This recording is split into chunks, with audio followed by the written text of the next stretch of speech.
We're in a culture now that is completely bereft of any fitrah whatsoever. And this is not an exaggeration. I am not exaggerating. We are in a society now that is sanctioning the marriage between men and women. And this is happening in my state right now.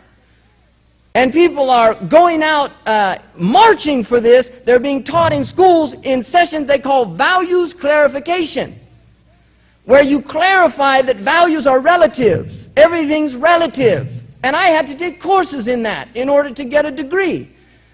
In order for me to clarify in my mind that really if I thought there was anything called truth with a capital T as an objective reality outside of myself, I was crazy.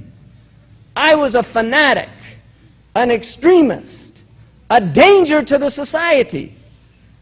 This is what we're dealing with. This is the type of culture we're dealing with. And our children that are put into those schools, don't think there's not an agenda there. There is an agenda. And if your children are in those schools, they are imbibing that agenda because their nature is to absorb.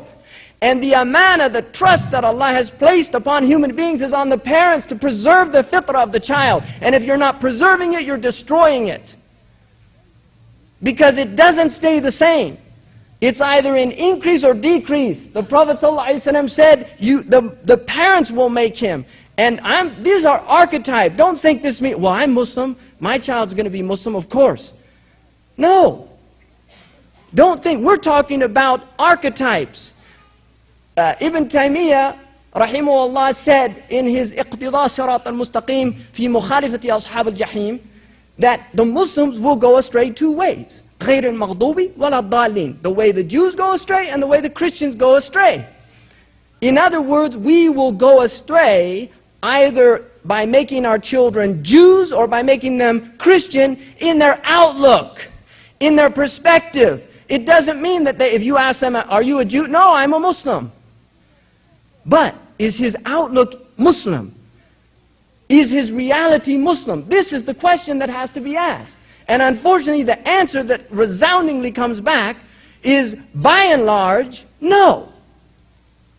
They're not. They're mutilated. Jad'a. They've been mutilated. This is what's happened. And it's a crime against the parent, because the hadith that is muttafaq alayh, كُلُّكُمْ رَاعٍ وَكُلُّ رَاعٍ مَسْئُولٌ عَنْ رَعْيَتِهِ. Every one of you is a shepherd, and the shepherd is responsible for his flock. And the first flock of the man is the children and the women of the household. قُوْ أَنفُسُكُمْ وَأَهْلِيكُمْ نَارًا. Save yourselves and your families.